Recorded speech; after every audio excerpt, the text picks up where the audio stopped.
Hi, I'm Björn Stolt from Martin Professional. Welcome to this P3 quick tip video on how to use background image opacity. So, we can show background image over a canvas. That we have been able to do for a long time. But now from version 5.3, if you go into project options, you will now have a slider for background image opacity that is by default set to 50%.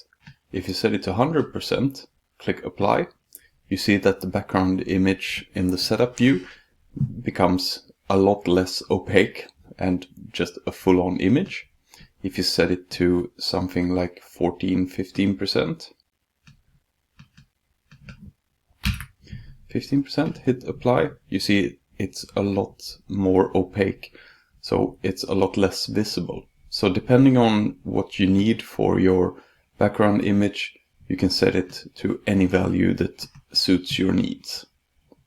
So that's the new opacity in the background image. Thank you for watching this P3 quick tip video.